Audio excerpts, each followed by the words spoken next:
Hello everyone, आप सभी का स्वागत करता हूं आज की सेशन में। आज का यह सेशन ज्योमेट्री का सेकंड सेशन होने वाले हैं, जिसमें पॉइंट, लाइन, एंगल के कॉन्सेप्ट को हम आगे कंटिन्यू करेंगे। इसका डे 1 लेक्चर जरूर विजिट कर लीजिएगा। आज की इस क्लास का मैं एजेंडा आपको बताना चाहूंगा कि किस तरह की सीक्वेंस में आज का यह क्लास कंडक्ट होने वाले हैं। देखिए, हम लोग लाइंस के बारे में चर्चा करेंगे, तो intersecting lines, parallel lines, transversal, इस तरह के 3 लाइंस पिक्चर में आएंगे, जिसको हम प्रतिच्छेदी रेखाएं, समांतर रेखाएं, तिर्यक रेखा के नाम से भी जानेंगे। ठीक है जी। तो बिल्कुल बाइलिंगुअल चलेगा, Hindi as well as English. जब इस तरह के लाइंस पिक्चर में आएंगे ना, तो वैरायटी ऑफ एंगल्स देखने को मिलेगा, जिसको हम कहेंगे corresponding angles, vertically opposite angles, alternate angles, जिसको संगत कोण, शीर्षाभिमुख कोण, एकांतर कोण के नाम से जाना जाएगा। ठीक, तो कई बार क्वेश्चन ऐसे आते हैं जहां पे लाइन एंड एंगल के कंसेप्ट और साथ के साथ ट्राइंगल के कंसेप्ट को मिक्स कर दिया जाता है। तो हम लोग ना ट्राइंगल से कुछ थ्योरम के बारे में भी चर्चा करेंगे, जिसमें आपका थ्योरम 1, थ्योरम 2, थ्योरम 3, इस तरह के मैं ट्राइंगल से कुछ थ्योरम भी आपको बताते चलूंगा। तो जैसे जैसे हमारा कंसेप्ट क्लियर होते जाएगा, तो साथ के साथ हम क्वेश्चन भी लगाते चलेंगे, आपको मजा आएगा। आप यदि इस चैनल पे नए हैं तो चैनल जरूर सब्सक्राइब कर लीजिएगा। और इस क्लास का जो नोट्स पीडीएफ है वो आपको टेलीग्राम चैनल में अवेलेबल हो जाएगा। टेलीग्राम चैनल का नाम है maths academy by Umesh sir. आपको डिस्क्रिप्शन बॉक्स में, इस वीडियो के डिस्क्रिप्शन बॉक्स में टेलीग्राम चैनल का लिंक मिल जाएगा, आप वहां से भी ज्वाइन कर सकते हैं, या फिर डायरेक्ट आप सर्च करिएगा maths academy by Umesh sir. ठीक है, चैनल में यदि आप नए हैं तो चैनल जरूर सब्सक्राइब कर लीजिएगा। वीडियो का लिंक अपने फ्रेंड सर्कल में शेयर भी कर दीजिएगा, सो दैट हम ज्यादा से ज्यादा लोगों को कनेक्ट कर सकें। चलिए स्टार्ट करते हैं आज का यह session. Let start the session. देखिए, अगर हम कहें कि आप ना एक पेन पेपर लीजिए और 2 लाइंस खींचिए, 2 रेखाएं ड्रॉ करिए आप, तो आप कहेंगे कि सर इस तरह के हमारे पास 2 तरीके होंगे। जब हम एक पेन पेपर के ऊपर 2 लाइन को ड्रॉ करने जाएंगे ना, तो 2 ही तरीके होंगे हमारे पास, इसके अलावा और कोई तीसरा तरीका हो ही नहीं सकता। किस बेसिस पे बोल रहे हो सर आप ऐसा? तो इधर सुनिए मेरी बात। मैंने कहा कि ये एक लाइन है, अच्छा, मैंने कहा कि ये दूसरी लाइन है, ठीक है, 2 रेखाएं खींच लिया मैंने। तो आप देखेंगे कि भाई साहब जो लाइन होता है वो तो इनफाइनेटली दोनों दिशाओं में विस्तारित होता है, फैला हुआ होता है। तो आप इसको इधर पीछे तरफ बढ़ा के देखिए, ये वाले लाइन को आप पीछे तरफ बढ़ा के देखिए, तो आप देखेंगे दोनों लाइन एक दूसरे को यहाँ पे कट करेगा क्या? तो 2 लाइंस यहाँ पे काट रहे हैं, एक दूसरे को इंटरसेक्ट कर रहे हैं। तो ये एक तरीका ये हुआ, मतलब 2 लाइन जब खींचने जाओगे तो या तो वो दोनों लाइन एक दूसरे को काटेंगे या तो नहीं काटेंगे। ठीक है, तो पहला तरीका काटने वाला हुआ। दूसरा तरीका कहूं तो एक लाइन मैंने इस तरह से खींचा, हाँ, और दूसरा लाइन ऐसे में खींचने की चाहत रख रहा हूं कि वो एक दूसरे को काटे ही ना, कभी ना काटे। ठीक है, तो इसके लिए जरूरी है कि पहले लाइन के जैसा मैं दूसरा लाइन खींचूं, तो कॉपी किया और पेस्ट कर दिया, तभी ऐसा पॉसिबल है। ये सेम लाइन है दोनों, लेकिन मैंने अलग अलग ड्रॉ किया है, एक जैसा। तो जैसे अगर मैंने कहा ये पी क्यू लाइन हुआ, ठीक है, तो इसको मैंने बोल दिया आर एस लाइन। ठीक, तो आप कहेंगे कि सर ये दोनों रेखाएं ना एक दूसरे को जिंदगी में कभी नहीं काटेंगे, मतलब कभी नहीं काटेंगे। चाहे आप इसको पीछे बढ़ाइए, काटेगा क्या कभी? नहीं। इसको आगे बढ़ा के देखिए, नहीं काटेगा। तो हम कहेंगे ये जो पी क्यू लाइन है, ठीक है, ये पैरेलल है, समांतर है किसके? दूसरे लाइन आर एस के। और अगर हम यहां पे कहें कि सर ये है पी क्यू लाइन, अच्छा, और ये क्या है? आर एस लाइन, तो दोनों लाइंस पैरेलल है क्या? नहीं। कैसा है ये? इंटरसेक्टिंग है। कैसा? इंटरसेक्टिंग, काटने वाली रेखाएं हैं और ये कभी ना काटने वाली रेखाएं हैं। ठीक है, तो यही हमारा टॉपिक है कि हमने कहा भाई साहब इंटरसेक्टिंग लाइंस मतलब प्रतिच्छेदी रेखाएं। तो जिस तरह से आप देख सकते हैं पीक्यू और ये आरएस 2 लाइंस है, एक दूसरे को ये काट रहे हैं क्या? प्रतिच्छेद कर रहे हैं, इंटरसेक्टिंग लाइंस कही जाएगी। ठीक है, यहां पे आप देखेंगे कि पीक्यू और आरएस 2 लाइन इस तरह से मैंने ड्रॉ किया कि दोनों कैसे हैं? पैरेलल है, समांतर रेखाएं हैं, मतलब ये एक दूसरे को कभी नहीं काटेंगे। इस वजह से हम कहेंगे इसको नॉन इंटरसेक्टिंग लाइंस, जिसको कहेंगे हम अप्रतिच्छेदी रेखाएं। ठीक है, तो एक पेन पेपर के ऊपर जब आप 2 लाइन ड्रॉ करेंगे तो 2 ही तरीके हो सकते हैं, या तो दोनों रेखाएं एक दूसरे को काटेंगे या तो दोनों रेखाएं एक दूसरे को कभी नहीं काटेंगे। ठीक है, क्या हम ये पैरेलल लाइन को ऐसे भी डिफाइन करते हैं? कैसे सर? जैसे आप कहेंगे कि सर ये PQ लाइन के परपेंडिकुलर एक लाइन ड्रॉ करो, ऐसे। ठीक है, अच्छा, तो ये हुआ परपेंडिकुलर लाइन, लंब जी, ठीक है। तो ये जब लंब है पीक्यू लाइन के, तो भाई ये जो आर एस लाइन है ये तो पीक्यू जैसा है, तभी तो हम समांतर कह रहे हैं। तो ये आर एस लाइन के भी परपेंडिकुलर होगा ये वाला। तो ये क्या बता रहा होगा, ये जो लंब है, ये जो परपेंडिकुलर है, क्या बता रहा है, दोनों लाइंस के बीच की लंबवत दूरी। तो आप ना किसी भी पॉइंट पर देखिए, ये जो लंबवत दूरी है, जैसे ये डी के बराबर है, ठीक है, तो किसी भी पॉइंट पर आप देखेंगे ये लंबवत दूरी हमेशा बराबर होगा, ठीक है। तो इस तरह से भी हम दो समांतर रेखाओं को परिभाषित करते हैं, डिफाइन करते हैं। जैसे हम यहाँ पे चेक करें, ये पॉइंट और ये पॉइंट, लंबवत दूरी देखेंगे तो ये सेम होगा, ठीक है। आ रही बात समझ में? देखिए अब हम ट्रांसवर्सल को डिफाइन करेंगे, जिसको हिंदी में कहा जाता है तिर्यक रेखा। ध्यान से सुनिएगा, जब हम एक ट्रांसवर्सल को डिफाइन करने जाते हैं, कैसे डिफाइन करेंगे कि transversal is a line that intersects two और more straight lines at different points. एक तिर्यक रेखा वह रेखा होती है जो दो या दो से अधिक सीधी रेखाओं को अलग अलग बिंदुओं पर काटती है। जैसे कि मैं कहूं ये जो रेखा L है, इसको मैं तिर्यक रेखा कह सकता हूं, ट्रांसवर्सल कह सकता हूं। क्यों? क्योंकि ये दो रेखाएं M और N को अलग अलग बिंदुओं पर काट रही है। यहां पर भी देखेंगे जो रेखा L है, इसको मैं तिर्यक रेखा कह सकता हूं। क्यों? क्योंकि ये दो रेखाएं M और N को अलग अलग बिंदुओं पर काट रही है।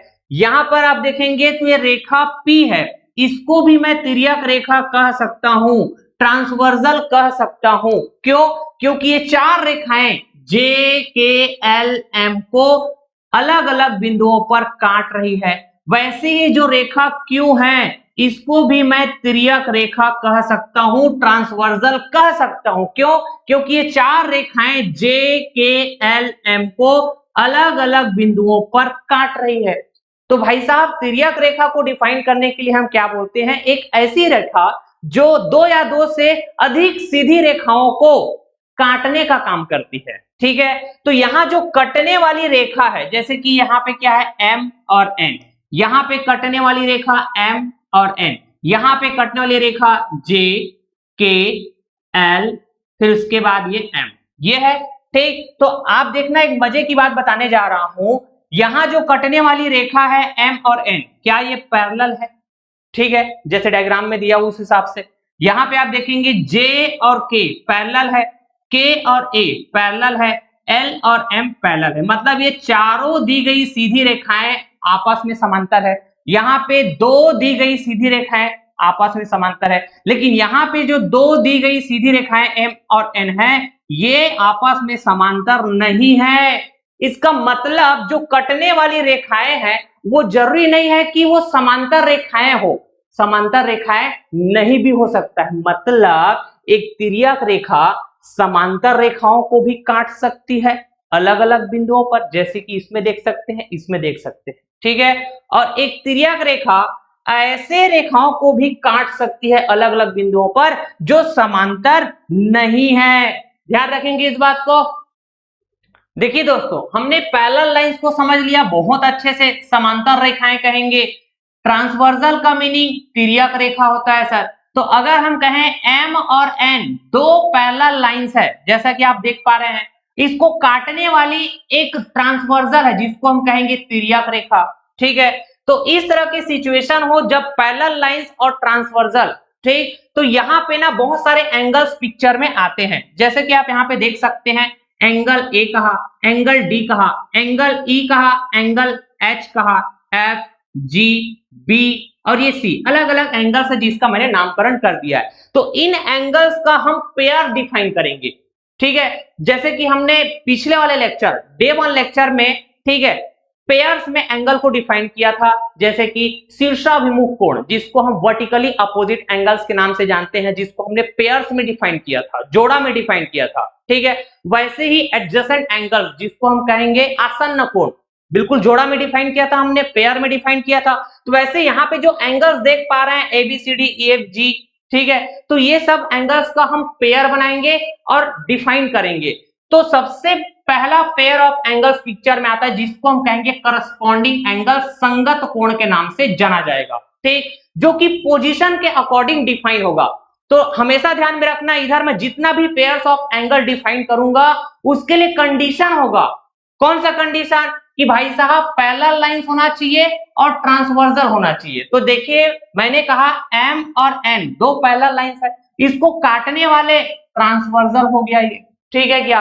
तो हमने कहा पैरेलल लाइन के ठीक ऊपर और ट्रांसवर्सल के जस्ट राइट, तो ये पोजीशन में एंगल बनेगा क्या? तो यही तो है करस्पॉन्डिंग एंगल, संगत कोण। पोजीशन के अकॉर्डिंग हम बात करेंगे, अगर ये एंगल ए है तो ये एंगल ई है, तो ये संगत कोण हुआ, और संगत कोण हमेशा आपस में बराबर होंगे, करस्पॉन्डिंग एंगल्स आपस में बराबर होंगे। पेयर्स में डिफाइन किया, जोड़ा में डिफाइन किया क्या? हाँ सर बात तो सही है। ठीक उसी तरह अगर मैं कहूं कि पैरेलल लाइंस के ऊपर और ये ट्रांसवर्सल के जस्ट लेफ्ट, ये वाला पोजीशन होगा क्या? तो वो उसके संगत ये हो जाएगा, ठीक है क्या? अगर ये एंगल सी है मान लिया मैंने, और ये एंगल जी है, तो ये करस्पॉन्डिंग एंगल्स होंगे, और करस्पॉन्डिंग एंगल्स हमेशा आपस में बराबर होंगे। अब मैं समझ गया सर, अब मैं समझ गया, ऐसा आपका जवाब होना चाहिए। आप क्या कहेंगे कि सर अगर ये वाला एंगल बी है, ठीक है, तो ये वाला एंगल मैं कहूं अगर ये एफ है, तो एंगल बी और एंगल एफ ये हमेशा बराबर होगा, क्योंकि ये भी तो करस्पॉन्डिंग एंगल्स होगा। कैसे सर? हम पोजीशन के अकॉर्डिंग बात किए ना, क्या बोलेंगे आप?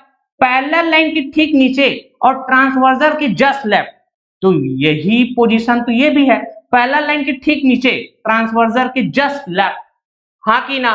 तो इसी तरह आप ये भी कहेंगे, कौन सी बात सर? कि अगर हम कहें कि ये वाला एंगल डी है, ठीक है, और ये वाला एंगल एच है, तो सर पोजीशन तो सेम है, तो angle D angle H corresponding angles कहे जाएंगे, और ये हमेशा आपस में बराबर होंगे, ठीक है। पैरेलल लाइन के ठीक नीचे है ये, और ट्रांसवर्सल के जस्ट राइट में है डी और एच, ठीक है क्या? तो this is called corresponding angles, जो हमेशा पेयर में डिफाइन होंगे, और कंडीशन क्या होगा? पैरेलल लाइंस दिखना चाहिए, ट्रांसवर्सल दिखना चाहिए, ठीक है। देखिए दोस्तों, अगला पेयर्स ऑफ एंगल है वर्टिकली अपोजिट एंगल, शीर्षाभिमुख कोण के नाम से जानेंगे। तो ये हम ऑलरेडी समझ चुके हैं डे 1 लेक्चर में। कैसे बताया गया है? हमने बताया था कि एक लाइन है, एक दूसरी लाइन है, एक दूसरे को इंटरसेक्ट करेंगे बिंदु O पर, तो इस बिंदु O को शीर्ष कहा जाएगा। तो अगर हम कहें शीर्ष के ऊपर एंगल बना, शीर्ष के नीचे एंगल बना, शीर्षाभिमुख कोण जो हमेशा बराबर होंगे, इसका मतलब अगर ये एंगल थीटा है तो ये वाला एंगल भी थीटा। ठीक उसी तरह अगर हम कहें कि शीर्ष के राइट में, शीर्ष के लेफ्ट में, शीर्षाभिमुख कोण जो हमेशा एक दूसरे के बराबर होंगे, अगर ये वाला एंगल अल्फा है तो ये वाला एंगल भी अल्फा होगा। तो यही शीर्षाभिमुख कोण को अगर हम पैरेलल लाइंस एंड ट्रांसवर्सल की सिचुएशन में डिफाइन करना चाहे कैसे करेंगे? कि M और N दो पैरेलल लाइंस है, इसको काटने वाली ये ट्रांसवर्सल L है, ठीक है। तो अगर हम कहें कि भाई साहब ये वाला एंगल मान लो A है, तो शीर्षाभिमुख कोण क्या करेंगे? अपोजिट देखेंगे, ऊपर नीचे, राइट लेफ्ट। वैसे ही इसके जस्ट अपोजिट यहां पे बनेगा क्या? इसको एंगल कहा मैंने बी। तो शीर्षाभिमुख कोण ये शीर्ष हुआ, शीर्ष के अभिमुख, ठीक है, शीर्ष के अपोजिट, ये एंगल हमेशा बराबर होंगे, शीर्षाभिमुख कोण। समझे क्या बात? ठीक उसी तरह अगर मैं कहूं ये एंगल ई है, तो इसके अपोजिट एंगल मैंने कहा एफ, तो कोण ई और कोण एफ ये हमेशा बराबर होंगे, वर्टिकली अपोजिट एंगल शीर्षाभिमुख कोण, ठीक है जी। तो ठीक उसी तरह हम ये भी कह सकते हैं कि ये वाला एंगल सी है, तो इसके अपोजिट एंगल ये वाला होगा क्या? अगर मैं कहूं ये एंगल डी है, तो कोण सी कोण डी ये हमेशा बराबर, शीर्षाभिमुख कोण, ठीक है। अगर हम कहें कि ये वाला एंगल जी है, तो इसके अपोजिट एंगल इधर बनेगा क्या? जिसको मैंने कहा एच, तो एंगल जी एंगल एच ये दोनों पेयर बनाएंगे वर्टिकली अपोजिट एंगल्स का, जो हमेशा आपस में बराबर होंगे। सर समझ पाए क्या?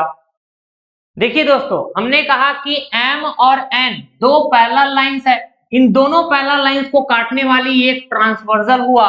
तो ऐसे सिचुएशन में हमने बहुत सारे एंगल्स बात किए थे, जैसे कि ये एंगल A, इसके अपोजिट में एंगल B कहा। ठीक उसी तरह एंगल E, इसके अपोजिट में हमने एंगल F कहा। ठीक उसी तरह सर यहाँ पर आपने एंगल सी कहा था, इसके अपोजिट में एंगल डी हो गया ये। अच्छा यहाँ पे एंगल आपने जी कहा था, इसके अपोजिट में एंगल एच हो गया। तो यहाँ पे जितने भी एंगल्स देख पा रहे हैं वो दो तरह के एंगल्स दिखेंगे। कैसे सर? अंतः कोण जिसको हम इंटीरियर एंगल्स कहेंगे, बाह्य कोण जिसको हम एक्सटीरियर एंगल्स कहेंगे। तो उसको पहचानना है आपको ऐसे सिचुएशन में जब दो पैरेलल लाइंस हो और उसको काटने वाला एक ट्रांसवर्सल हो। तो जो कोण बन रहा है उस कोण को आप देखेंगे तो आपको दिखेगा सर पैरेलल लाइंस के अंदर हमको कोण बनता हुआ दिख रहा है। कौन कौन सा? बी डी जी ई। तो इसको बोला जाएगा अंतः कोण। हमने कहा कोण बी, फिर कोण डी, फिर कहेंगे कोण जी, फिर कहेंगे कोण ई। ये क्या हो जाएंगे? अंतः कोण जिसको हम कहेंगे इंटीरियर एंगल्स। ठीक उसी तरह पैरेलल लाइन के आउटसाइड देखिए, पैरेलल लाइंस के बाहरी तरफ देखिए कि कौन कौन सा कोण बन रहा है, उसको हम बाह्य कोण कहेंगे यार। तो आप कहेंगे कोण सी, कोण ए, कोण एफ, कोण एच। ठीक है, तो आप बोलेंगे सर कोण सी ये कोण ए और कोण एफ आप कहेंगे कोण एच। ठीक है दोस्तों, तो अगर हम कहें कि ये एक ट्रांसवर्सल है तिर्यक रेखा जी और एम और एन समांतर रेखाएं हैं, तो ऐसे सिचुएशन में ध्यान रखना तिर्यक रेखा के राइट में आप देखकर बताएंगे कि भाई साहब अंतः कोण क्या क्या बन रहा है। तो तिर्यक रेखा के राइट में डी और ई ये दो अंतः कोण बन रहा है। अगर हम तिर्यक रेखा के लेफ्ट में बात करें तो कितने अंतः कोण? दो अंतः कोण सर, बी और ये जी, यही कहेंगे क्या? तो तिर्यक रेखा के एक ही ओर बने अंतः कोण अगर हम ऐसा कहें तो या तो डी और ई कहेंगे, हाँ कि ना, या तो बी और जी कहेंगे। ठीक, इन्हीं बातों को ध्यान में रखकर अगला कंसेप्ट पिक्चर में आ रहा है जो कि बड़ा ही इंपॉर्टेंट है। Interior angles on the same side of the transversal, मतलब तिर्यक रेखा के एक ही ओर बने अंतः कोण। ठीक, तो अभी थोड़ी देर पहले मैंने बताया था ये कहा था कोण ई, अच्छा इसको क्या कहा था? कोण बी। ठीक, इसके अलावा मैंने यहाँ पे क्या कहा था कि सर ये है कोण डी, ठीक है, और ये क्या है सर? कोण जी। ठीक, तो अब देखिए तिर्यक रेखा के एक ही ओर, जैसे कि मैं राइट में कहूं तिर्यक रेखा के राइट में, तो डी और ई बन रहा है क्या? इधर हम लेफ्ट में कहें तो सर बी और जी बन रहा है। ठीक है, तो आप कहेंगे कि सर तिर्यक रेखा के एक ही ओर बनने वाले कोण का जो योग होगा हमेशा 180 डिग्री के बराबर। तिर्यक रेखा के एक ही ओर बनने वाले कोण का जो योग होगा वो हमेशा 180 डिग्री के बराबर। ठीक, तो ये बात एकदम जहन में बिठा लो, बहुत ज्यादा इंपॉर्टेंट है, कई बार यहां से सवाल पूछे गए। ठीक है, देखिए समांतर रेखाओं के एक युग्म को एक तिर्यक रेखा द्वारा इस प्रकार प्रतिच्छेद किया जाता है कि कोण नंबर 1 और कोण नंबर 2 तिर्यक रेखा के एक ही ओर अंतः कोण युग्म बनाते हैं। यदि कोण नंबर 1 की वैल्यू 35 डिग्री है तो कोण नंबर 2 की माप क्या है पता करके बतानी है। सर ये दो पैरेलल लाइंस में दो समांतर रेखा है, हमने कहा ये ट्रांसवर्सल जिसको तिर्यक रेखा कहेंगे। तिर्यक रेखा के एक ही ओर बनने वाले कोण हुआ क्या ये? ठीक है, कौन सा कोण? तिर्यक रेखा के एक ही ओर बनने वाले अंतः कोण, जिसको कोण नंबर 1 बोला गया है, कोण नंबर 2 बोला गया है। अगर हम दोनों अंतः कोणों का योग कर दे तो सर ये 180 डिग्री के बराबर। ठीक है, अच्छा आप कहेंगे सर कोण नंबर 1 प्लस कोण नंबर 2 करेंगे तो 180 डिग्री, कोण नंबर 1 की वैल्यू 35 डिग्री है, तो कोण नंबर 2 की वैल्यू पता करने के लिए 180 में हम 35 डिग्री को माइनस कर देंगे तो सर ये कितना आएगा? आप कहेंगे 145 डिग्री। यही तो है कोण नंबर 2 की वैल्यू। ठीक है, option A will be correct. ठीक, ये जो सवाल है आरआरबी ग्रुप डी 2022 में पूछे गए सवाल है। अगर हम अगला सवाल की बात करें जो कि सेंट्रल टेट 2024 शिफ्ट 2 में पूछे गए सवाल है, अगर हम कहें एक तिर्यक रेखा दो समांतर रेखाओं को प्रतिच्छेद करती है, मतलब ये दो पैरेलल लाइंस हुए जिसको काटने वाला एक ट्रांसवर्सल हो गया। ठीक, इस प्रकार तिर्यक रेखा के एक ही ओर बने दो अंतः कोण दिया हुआ है आपको। एक दिया हुआ है सर 2x प्लस 15 डिग्री, ठीक है क्या? अच्छा दूसरा जो दिया हुआ है वो 3x माइनस का 20 डिग्री। ठीक, अगर हम कहें इन दोनों अंतःकोणों का योग करिए तो आप कहेंगे सर ये तो 180 डिग्री के बराबर हो जाएगा, हाँ कि ना?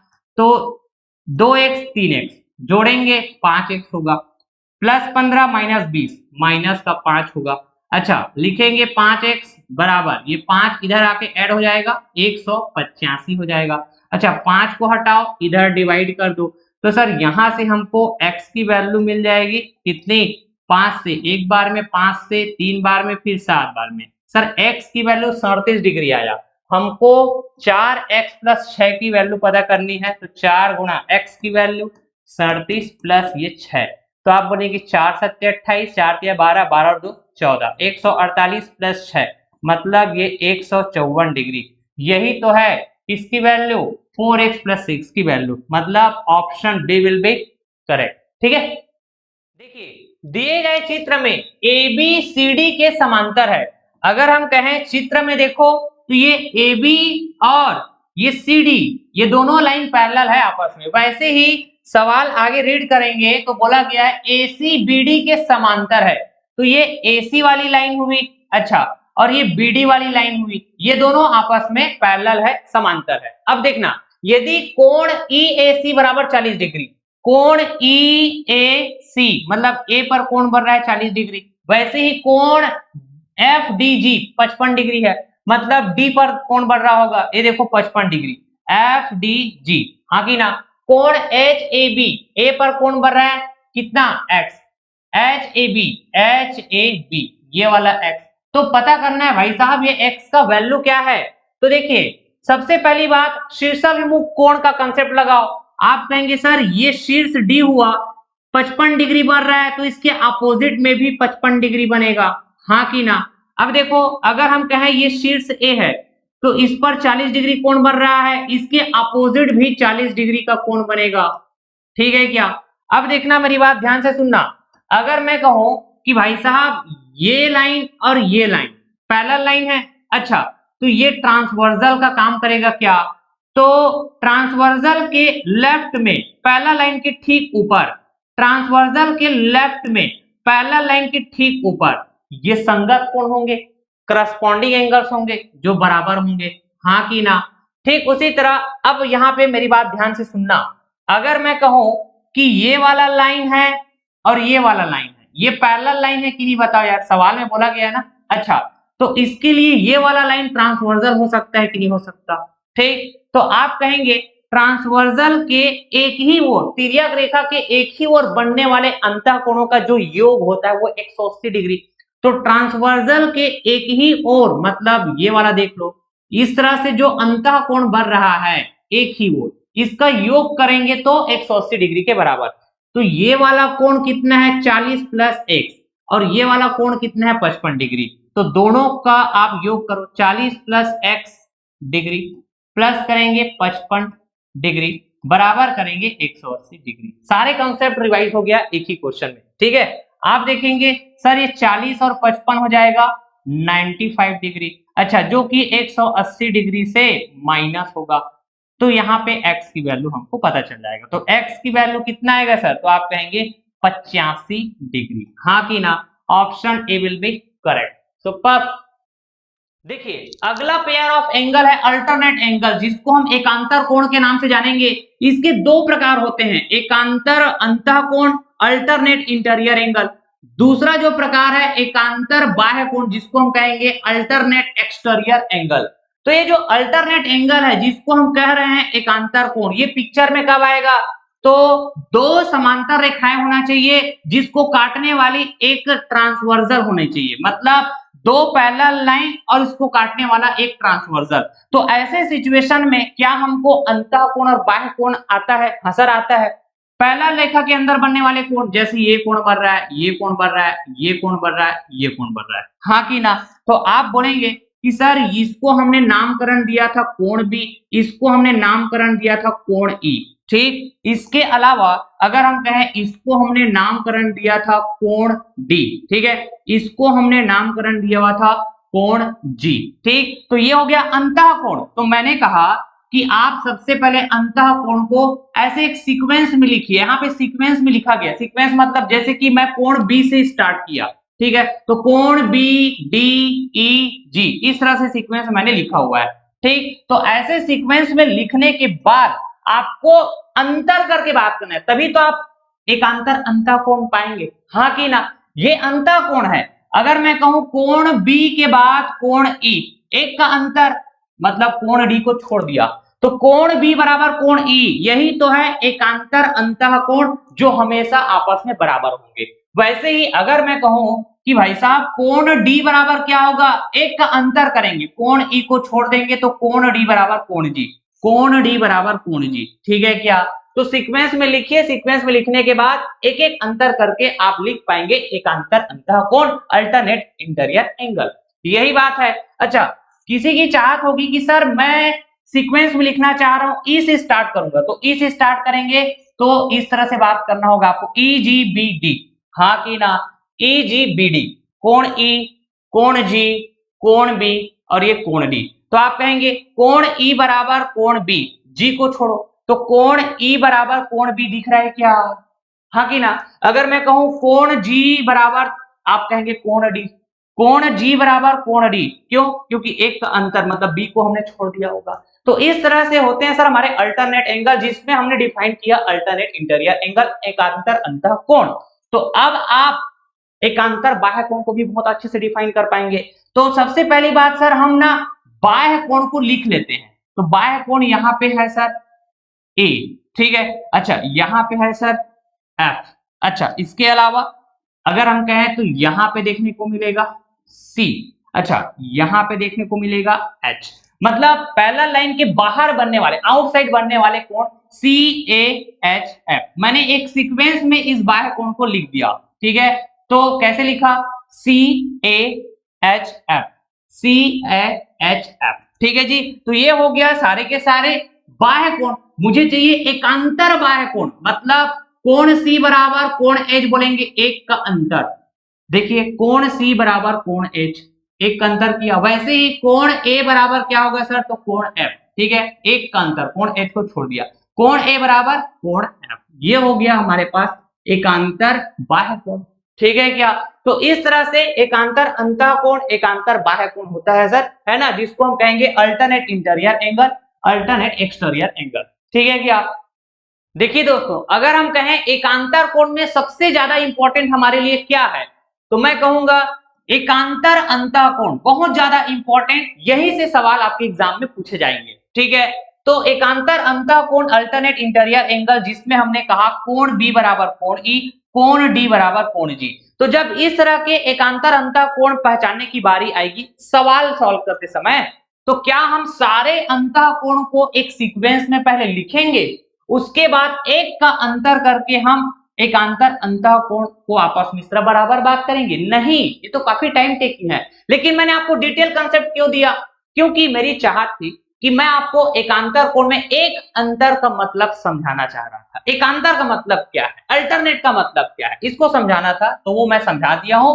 तो अब एग्जाम के पॉइंट ऑफ व्यू से मैं अल्टरनेट इंटीरियर एंगल्स, एकांतर अंतः कोण को आपको बताता हूं कि कैसे आप ट्रिक की मदद से पहचानेंगे और सवाल यूं चुटकी में उड़ाएंगे, ठीक है जी। तो अल्टरनेट इंटीरियर एंगल्स, एकांतर अंतः कोण लिखा मैंने। ये अल्टरनेट एंगल पिक्चर में कब आता है, जब दो पैरेलल लाइंस होंगे सर, इसको काटने वाली एक ट्रांसवर्सल की जब बात हो रही हो, ठीक है। तो आप देखेंगे जेड शेप की आकृति आपको नजर आएगी सवाल में, जैसे कि ये जेड शेप की आकृति है, दिख रहा है क्या। अच्छा, अगर हम कहें जेड शेप की आकृति इस तरह के भी हो सकते हैं, ठीक है, ये ऐसा, क्लियर। तो देखो ये बात भूलना नहीं है, दो समांतर रेखाएं, ऐसा मैं कह रहा हूं तो दो समांतर रेखाएं आपको दिख रहा होगा, देखना ये एक रेखा है, ये एक रेखा है, समांतर हुआ। अब इन दोनों समांतर रेखाओं को काटने वाली एक रेखा होगी जिसको हम कहेंगे ट्रांसवर्सल तिर्यक। तो यहाँ पे जो कोण बन रहा है और यहाँ पे जो कोण बन रहा है, ये दोनों कोण हमेशा आपस में बराबर होंगे, और यही कोण तो है एकांतर अंतः कोण, जिसको हम कहेंगे अल्टरनेट इंटीरियर एंगल्स। यहाँ पे दिखाऊं क्या मैं आपको, देखो मैंने कहा कि ये जेड शेप की आकृति दिख रहा है कि नहीं, हाँ सर। तो यहां पे जो कोण बन रहा था इसको मैं कोण बी कहा था। अच्छा, यहां पे जो कोण बना था इसको मैं कोण ई कहा था। तो जेड शेप की आकृति में ये जो कोण बनता है ये आपस में बराबर होते हैं, तो कोण बी बराबर कोण ई आ गया। This is the trick. ठीक है, अगर हम कहें दूसरा दूसरा जेड शेप यहां पर बना, देखो एक ये वाला है, अच्छा ये ऐसा, ये ऐसा, ठीक है जी। तो जेड शेप की आकृति बना, तो यहां पे जो कोण बन रहा होगा और यहां पे जो कोण बन रहा होगा ये भी आपस में बराबर होगा। क्यों? क्योंकि ये दो समांतर रेखा हुआ सर, हाँ कि ना। और इसको काटने वाले एक ट्रांसवर्सल, ठीक है। तो यहाँ पे जो कोण बनेगा, यहाँ पे जो कोण बनेगा, जैसे मैंने कहा ये अल्फा, तो ये भी अल्फा। तो अगर हम कहें यहाँ पे जो कोण बन रहा है इसको क्या बोला था मैंने, सी डी, डी बोला था। और इसको क्या बोला था, इसको क्या बोला था, कोण जी, ठीक है। तो कोण डी बराबर कोण जी आ तो गया सर। तो इस तरह से जेड शेप की आकृति आपको पहचाननी है, लेकिन ऐसा कोई भी जेड शेप मत बोल देना, ठीक है। जेड शेप में आपको पता होना चाहिए कि दो समांतर रेखाएं होनी चाहिए, इसको काटने वाले ट्रांसवर्जल। तो ये इस तरह से, इस तरह से तो डायरेक्ट हम पता लगा पाएंगे एकांतर अंतः कोण, जिसको हम कहेंगे अल्टरनेट इंटीरियर एंगल, ठीक है क्या। देखिए दोस्तों, एक फिगर दी हुई है जिसमें आप देखेंगे P Q L M R S, ये तीनों पैरेलल है।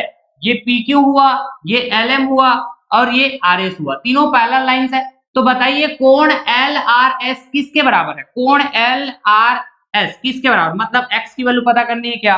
तो देखना, हमने कहा कि ये हुआ एक लाइन और ये हो गया दूसरी लाइन, क्या ये पैरेलल लाइंस है, हाँ सर।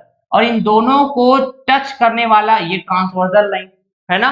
अच्छा, तो अगर हम कहें जेड शेप की आकृति बना पा रहे हैं कि नहीं, हाँ सर बना पा रहे हैं। तो एकांतर अंतःकोण का कांसेप्ट लगाओ। आप कहेंगे 55 डिग्री, तो सर ये वाला भी 55 डिग्री होगा, जिसमें से 30 डिग्री हो चुका है। तो x की वैल्यू कितना होना चाहिए, ताकि 30 डिग्री प्लस x करें तो 55 डिग्री। तो आप कहेंगे सर ये x की जो वैल्यू है ना ये 25 डिग्री होना चाहिए, जिससे कि ये 30 और 25 55 डिग्री, ठीक है। तो ऑप्शन बी क्या हो जाएगा, करेक्ट, ठीक है जी। अच्छा, अगला सवाल, फिर से एक फिगर दी हुई है जिसमें रेखाएं L1 और L2 की बात हुई है, जो बिल्कुल एक दूसरे के समांतर है, पैरेलल है, ऐसा बोला गया सवाल, ठीक है। तो Q का वैल्यू क्या है पता करके बतानी है, ठीक। तो यहां पर भी आप देख पाएंगे, मैंने कहा ये एक लाइन हुआ और ये एक दूसरी लाइन हुआ, दोनों क्या है, पैरेलल है क्या। अच्छा, इसको काटने वाले या छूने वाले जो रेखा, तिर्यक रेखा, ठीक है, जिसको हम ट्रांसवर्सल कहेंगे। तो यहाँ पे देखिए जेड शेप की आकृति बन गया सर, तो अल्टरनेट इंटीरियर एंगल, ठीक है। हम कहें ये 125 डिग्री है, तो यहां से यहां भी 125 डिग्री होना चाहिए, 40 डिग्री हो चुका है, तो क्यों कितना होना चाहिए, आप कहेंगे 40 और 85 125, मतलब क्यू की जो वैल्यू है ना सर ये 85 डिग्री होना चाहिए, हाँ कि ना। तो ये हो जाएगा हमारे पास option D will be correct. अगर किसी दिन आपको P की वैल्यू पूछा जाता तो बता देते क्या, आप बोलते सर ये एक लाइन हुआ, ये दूसरी लाइन हुई, ये दोनों पैरेलल है क्या, हाँ। इसको काटने वाले transversal line, sir Z shape की आकृति बन रहा है यहाँ पर भी, ये अगर 40 डिग्री है तो ये वाला भी क्या होता, 40 डिग्री। तो आप कहेंगे P की वैल्यू यहाँ पे 40 डिग्री। तो this is the trick for alternate interior angles, एकांतर अंतःकोण, जेड शेप की आकृति देखना है आपको, ठीक है। अच्छा, एक आध सवाल और देखें क्या, देखिए मैंने कहा कि एक फिगर दी हुई है जिसमें AB और DC पैरेलल है, AB, अच्छा, और ये DC, ये दोनों पैरेलल है भाई, ठीक है। वैसे ही DE और BF आपस में पैरेलल है, आप देख पा रहे हैं क्या, DE, अच्छा, और ये BF, ये आपस में पैरेलल हुआ। तो X का वैल्यू क्या है पता करके बतानी है। तो देखिए X का वैल्यू कैसे पता कर पाएंगे, सबसे पहली बात मैं यहाँ पे देख पा रहा हूं कि ये लाइन और ये लाइन पैरेलल है, हाँ सर। अच्छा, ये ट्रांसवर्सल हो जाएगा, तो जेड शेप की आकृति बन रहा है कि नहीं बन रहा है सर, हाँ। तो आप कहेंगे अगर ये वाला एंगल x है तो ये वाला एंगल भी क्या हो जाएगा, x। तो अगर मुझे ये वाला पता चल गया तो 65 में इसको प्लस कर दूंगा तो ये x की वैल्यू पता चल जाएगा, यही बात है क्या। अच्छा, अब मेरी बात फिर से ध्यान से सुनिएगा, मैंने कहा कि सर ये एक लाइन हुआ और ये एक लाइन हुआ, ये पैरेलल लाइन है क्या, हाँ। और तो ये क्या हो जाएगा, दोनों को छूने वाली जो लाइन है मतलब ट्रांसवर्सल हो जाएगा। तो ये भी तो जेड शेप की आकृति बन रहा है ना, लेकिन ऐसा बन रहा है, ठीक है क्या, ये दोनों पैरेलल और ये ट्रांसवर्सल, ये वाला थीटा है तो ये वाला भी थीटा, मतलब ये अगर 40 है तो हम कहेंगे सर ये वाला भी तो 40 डिग्री हो जाएगा। तो मुझे यहां से यहां तक पता करना है, मतलब 65 प्लस 40, यही तो x की वैल्यू, तो x की वैल्यू क्या हो जाएगा 65 प्लस 40, मतलब ये हो जाएगा 105 डिग्री, यही तो है x की value. Option C will be correct यार, ठीक है, मजा आया। देखिए दोस्तों, ये एक ट्रायंगल है जिसको हम त्रिभुज कहेंगे। इसका थ्योरम 1 क्या कहता है, sum of the interior angles at the three vertices of a triangle is equal to 180 degree. त्रिभुज के तीनों शीर्षों पर बनने वाले अंतः कोणों का योग 180 डिग्री के बराबर होता है। अगर हम कहें त्रिभुज के तीन शीर्ष, शीर्ष ए, शीर्ष बी, शीर्ष सी, इस पर बनने वाले अंतः कोण, ये कोण ए, कोण बी और ये कोण सी, तो कोण ए प्लस कोण बी प्लस कोण सी बराबर 180 डिग्री। तो इस बात को हमेशा ध्यान में रखिएगा कि त्रिभुज के तीनों अंतः कोणों का योग 180 डिग्री के बराबर होता है। सवाल की तरफ आगे बढ़े। दी गई आकृति में कोण ACO बराबर 65 डिग्री, कोण OAC बराबर 45 डिग्री तथा कोण ODB बराबर 85 डिग्री। तो बताना है आपको कोण OBD बराबर क्या होगा, मतलब ये वाला कोण पता करनी है क्या। ठीक है, आप कहेंगे सर हमको ना यहाँ पे एक ट्रायंगल नजर आ रहा है जिसका एक कोण 45 डिग्री है, दूसरा कोण 65 डिग्री है, तो तीसरा कोण हम बता पाएंगे सर ये ना 70 डिग्री होगा, तभी तो त्रिभुज के तीनों अंतः कोणों का योग 180 डिग्री होगा, हाँ कि ना। अच्छा, अगर ये 70 डिग्री का कोण बन रहा है तो ये वाला भी 70 डिग्री का कोण बनेगा। कैसे पता लगा है, शीर्ष अभिमुख कोण, वर्टिकली अपोजिट एंगल्स। ठीक, अब आप बोलेंगे सर यहां से यहां और यहां, मतलब एक त्रिभुज बन रहा है फिर से, एक कोण 85 डिग्री है, दूसरा कोण 70 डिग्री है, दोनों मिलकर 155 डिग्री का कोण बनाया। तो त्रिभुज की तीसरा कोण क्या होना चाहिए जिससे कि टोटल 180 डिग्री का कोण बने, आप कहेंगे 25 डिग्री। ठीक है, तो आप बोलेंगे सर यही तो आंसर है हमारा, option C will be correct. ठीक है जी। देखिए दोस्तों, दी गई आकृति में यदि L1 पैरेलल L2 है तो कोण XYZ की वैल्यूज क्या है पता करके बतानी है। सबसे पहली बात सर, ये एक त्रिभुज दिख रहा है हमको और इस त्रिभुज में दो कोण पता है, 20 डिग्री 62 डिग्री, तो दोनों मिलकर 82 डिग्री का कोण बनाएंगे। अच्छा, त्रिभुज के तीनों अंतः कोणों का योग 180 डिग्री होता है, तो तीसरा कोण जरूर 98 डिग्री होना चाहिए, तभी तो तीनों मिलकर 180 डिग्री का कोण बनाएंगे। तो हमने Z बराबर पता कर लिया 98 डिग्री। ठीक, अच्छा अब इधर आइए, अगर हम कहें कि ये एक लाइन है, इस लाइन के ऊपर टोटल एंगल 180 डिग्री बनेगा। अच्छा, इस लाइन के नीचे टोटल एंगल 180 डिग्री बनेगा, हाँ कि ना। हमने कहा अगर ये वाला एंगल 46 डिग्री है तो ये वाला एंगल जरूर 134 डिग्री होना चाहिए, तभी तो इस लाइन के नीचे टोटल एंगल 180 डिग्री के बराबर। ठीक है क्या। अब देखना, मेरी बात ध्यान से सुनना, मैंने कहा कि ये एक लाइन हुआ, अच्छा, और ये दूसरी लाइन, क्या दोनों लाइन पैरेलल है? अरे ये L1 लाइन है और ये L2 लाइन है, दोनों लाइन एक दूसरे के पैरेलल है ना, समांतर है, और ये दोनों लाइन को कट करने वाला एक तीसरा लाइन जिसको मैं कहूंगा ट्रांसवर्सल, हाँ कि ना। तो ऐसे सिचुएशन में मुझे जेड शेप की आकृति दिख रहा है, देख पा रहे हैं, तो यहाँ पे जो कोण बनता है ये वाला कोण और ये वाला कोण, इसको क्या बोलते हैं, अल्टरनेट एंगल्स। ठीक है, एकांतर कोण, और एकांतर कोण हमेशा आपस में बराबर होते हैं, मतलब ये अगर 134 डिग्री है तो ये वाला भी 134 डिग्री होगा। ठीक है, तो यहाँ पे आप देखेंगे कि सर 134 डिग्री, अगर इसमें हम 98 डिग्री को माइनस कर दें तो यहाँ से जो वैल्यू आएगा वो y की वैल्यू होगा क्या, तो आप बोलेंगे 14 में 8 गया 6, ठीक है, फिर 12 में 9 गया 3, ठीक, तो 36 डिग्री। तो y की वैल्यू हमने पता किया कितना हुआ सर, ये 36 डिग्री। ठीक, तो आप फिर से बोलेंगे कि सर हमें ना यहाँ पे एक ट्रायंगल फिर से नजर आ रहा है, ये वाला ट्रायंगल, ठीक, जिसमें ये वाला कोण 46 डिग्री है, ये वाला कोण कितना 36 डिग्री है, तो ये कोण x ये कितना होना चाहिए ताकि तीनों मिलकर 180 डिग्री का कोण बनाए, तो आप कहेंगे 40 और 30 70 और 12 82, फिर ये वाला कोण क्या होगा, आप कहेंगे सर इसको भी 98 डिग्री होना चाहिए, यही कहेंगे, तभी तो तीनों मिलकर 180 डिग्री का कोण बनाएगा। तो x की वैल्यू 98 डिग्री, तो आप देख पा रहे हैं x और z दोनों की वैल्यू बराबर है यहाँ पे, तो ऑप्शन देखेंगे तो ऑप्शन बी क्या हो जाएगा, करेक्ट हो जाएगा। ठीक है, 98 डिग्री 36 डिग्री 98 डिग्री, तो आपको इसी सीक्वेंस में आंसर करना था, ध्यान रखना। ठीक है, आपको कंफ्यूज नहीं होना है ऑप्शन ए और ऑप्शन बी में। ठीक है जी। चलिए, ट्रायंगल का सेकंड थ्योरम क्या कहता है, exterior angles at any vertex of a triangle is equal to the sum of the interior angles at opposite vertices. त्रिभुज के किसी शीर्ष पर बने बाह्य कोण विपरीत शीर्षों पर बने अंतः कोणों के योग के बराबर होता है। जैसे कि त्रिभुज के शीर्ष सी पर ये जो कोण बनता है अंदर साइड, इसको हम अंतः कोण बोलेंगे। अब बाह्य कोण देखना रहेगा तो क्या करेंगे, हम भुजा को आगे बढ़ाएंगे, या तो आप AC भुजा को इधर आगे बढ़ाओ या फिर आप BC भुजा को आगे बढ़ाओ। तो जैसे कि इस डायग्राम में आप देख पाएंगे ये जो BC भुजा है ना, इसको आगे बढ़ाया गया है। तो कोण जो बनता है हमेशा भुजाओं के बीच बनता है। तो आप देखिए ये AC भुजा और ये BC भुजा को आगे बढ़ाया गया, तो ये जो कोण बन रहा है भुजाओं के बीच ही तो बन रहा है। तो इस कोण को बोलेंगे बाह्य कोण, क्योंकि ये त्रिभुज के आउटसाइड बन रहा है, बाहर बन रहा है।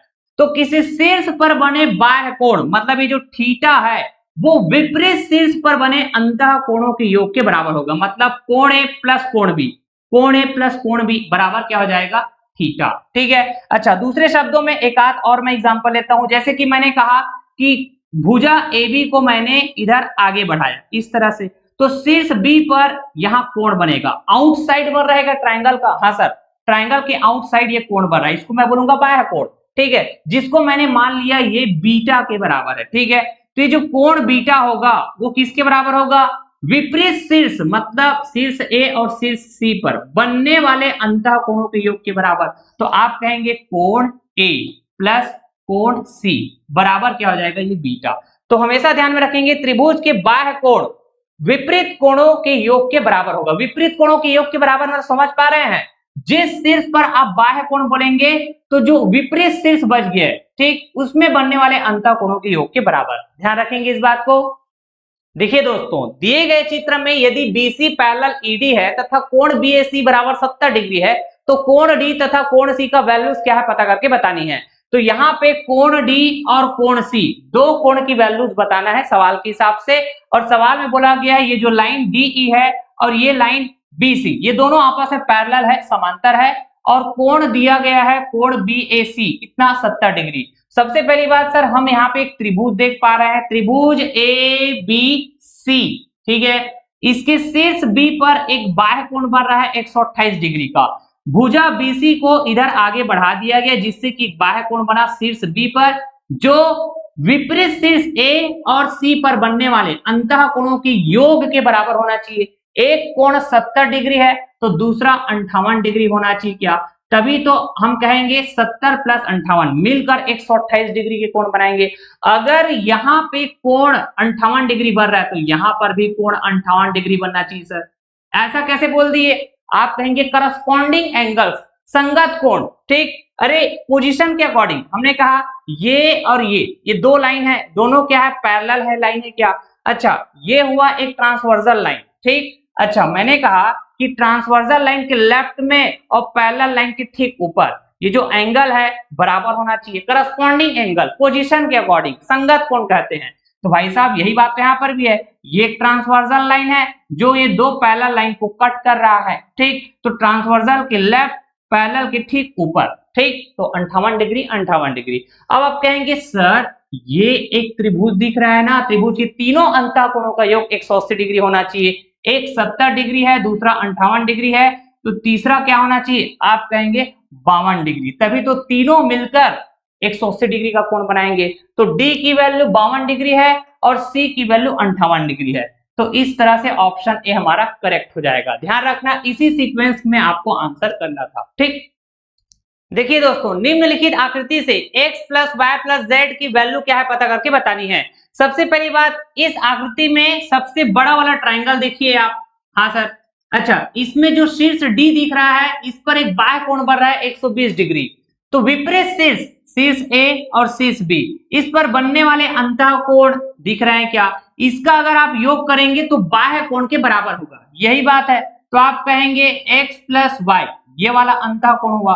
फिर हम कहें ये z, तो ये दूसरा अंतः कोण हुआ। इसका जो योग है ना वो ये बाह्य कोण 120 डिग्री के बराबर। तो यही तो पूछा गया था, x plus Y plus Z बराबर 120 degree. Option C will be correct.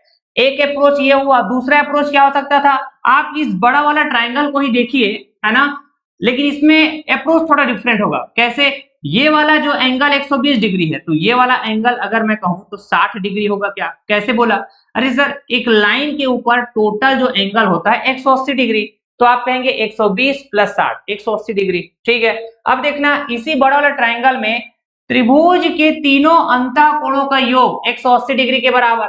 तो x प्लस वाई ये एक अंतःकोण हुआ, दूसरा अंतःकोण ये z हो गया, तीसरा अंतःकोण सर ये 60, ठीक है। तो ये टोटल क्या होगा 180 डिग्री के बराबर। अच्छा ये 60 इधर आके माइनस होगा 180 के साथ, तो सर ये 120 डिग्री हो जाएगा।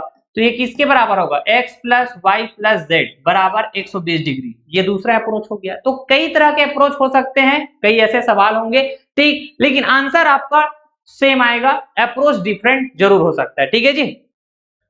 देखिए दोस्तों, दिए गए चित्र में कोण BAC बराबर 30 डिग्री है, कोण ABC बराबर 50 डिग्री है और कोण CDE बराबर 40 डिग्री है। तो कोण AED बराबर क्या है पता करके बतानी है।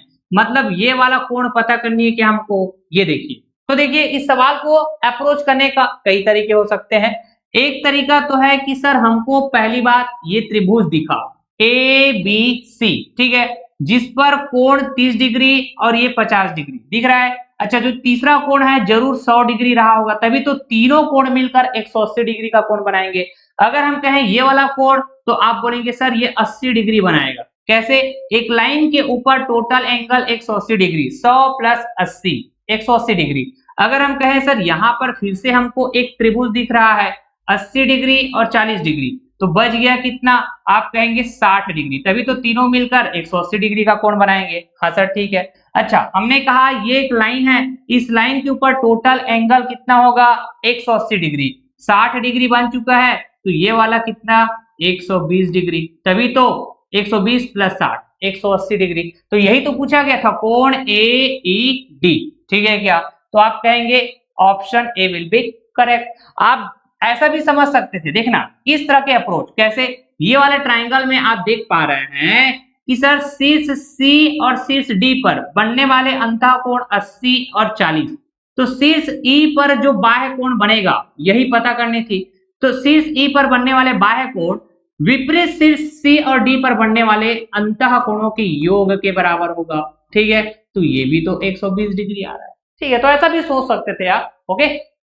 देखिए दोस्तों, त्रिभुज का थ्योरम नंबर 3 क्या कहता है? If two sides of a triangle are equal, then the angles opposite to them will also be equal. Such a triangle is called isosceles triangle. Isosceles triangle का मतलब होता है समद्विबाहु त्रिभुज। तो ये थ्योरम 3 कहता क्या है कि अगर किसी त्रिभुज के दो भुजाएं बराबर है तो उसके ठीक सामने बने कोण भी आपस में बराबर होंगे। ऐसे त्रिभुज को हम समद्विबाहु त्रिभुज के नाम से जानते हैं। जैसे कि एक त्रिभुज है, इसमें दो भुजा AB और भुजा AC, अगर ये बराबर है तो इसके ठीक सामने बने कोण, मतलब भुजा AB के सामने बने कोण ये वाला होगा। अच्छा भुजा AC के ठीक सामने बने कोण ये वाला होगा। तो ये दोनों कोण भी आपस में बराबर होंगे, तो कोण B बराबर कोण C। समझ पा रहे हैं क्या? तो ये है ट्राइंगल का 3rd नंबर का थ्योरम। इस थ्योरम को ध्यान में रखते हुए हम सवाल की तरफ आगे बढ़ते हैं। स्क्रीन में ये सवाल है, एसएससी सीजीएल 2022 में पूछे गए सवाल है। यदि आकृति में दिखाए गए अनुसार एक त्रिभुज ABC खींचा गया है जिसमें AB बराबर AC है, देखो भुजा AB और भुजा AC ये दोनों बराबर है, कोण ACD बराबर 130 डिग्री है, कोण ACD मतलब ये वाला कोण, ठीक है, ये 130 डिग्री है। तो कोण BAC किसके बराबर है पता करके बतानी है। कोण BAC ना, कोण BAC मतलब ये कोण, y की वैल्यू पता करनी है क्या आपने को। तो अभी हमने देखा था कि भाई साहब ट्राइंगल का 3rd थ्योरम क्या कहता है कि किसी ट्राइंगल की दो भुजा अगर बराबर है AB बराबर AC, तो इसके ठीक सामने बने कोण, इसके ठीक सामने बने कोण ये दोनों भी आपस में बराबर होंगे। अगर हमने कहा ये 130 डिग्री है तो ये वाला कोण कितना होगा सर? आप कहेंगे 50 डिग्री, तभी तो एक लाइन के ऊपर टोटल एंगल 180 डिग्री, ठीक। तो सर ये 50 डिग्री है, तो ये 3rd थ्योरम के अकॉर्डिंग ये x की वैल्यू भी 50 डिग्री होना चाहिए, ठीक है क्या? दो बराबर भुजा के सामने बने कोण भी आपस में बराबर होंगे, ठीक है। तो अगर हम कहें इस त्रिभुज के तीनों अंतःकोणों का योग 180 डिग्री, 50 और 50 100, तो रह गए कितना 80, तो y की वैल्यू कितना आएगा सर? 80 डिग्री के बराबर। यही तो पूछा गया था अपने को, option D will be correct. ठीक है दोस्तों, तो ये रहा पॉइंट लाइन एंगल का डे 2 लेक्चर। देखिए पॉइंट लाइन एंगल का जितना भी कंसेप्ट जो आपके एग्जाम के पॉइंट ऑफ व्यू से आपको जानना चाहिए, समझना चाहिए, मैंने सारी बातें, सारी कंसेप्ट समझा दिया है डे 1 और डे 2 लेक्चर में। ठीक है, एक लेक्चर और आएगा जिसमें हम ये सारे कंसेप्ट से रिलेटेड सिर्फ क्वेश्चन प्रैक्टिस करेंगे, अच्छे अच्छे वैरायटी के, अच्छे अच्छे लेवल के क्वेश्चंस। तो डे 3 लेक्चर के लिए जरूर वेट करिएगा। ठीक, इस क्लास का जो नोट्स पीडीएफ है वो आपको टेलीग्राम चैनल में अवेलेबल हो जाएगा। Maths academy by commerce sir Telegram channel है, वीडियो के डिस्क्रिप्शन बॉक्स में इसका लिंक आपको मिल जाएगा, वहां से आप ज्वाइन कर लीजिएगा। चैनल में यदि आप नए हैं तो चैनल जरूर सब्सक्राइब कर लीजिएगा और अपने फ्रेंड सर्कल में वीडियो का लिंक आप शेयर कर दीजिएगा, जिससे हम ज्यादा से ज्यादा लोगों को कनेक्ट कर सकें। Till then thank you so much all of you, tata bye bye, love you और टेक केयर, जय हिंद।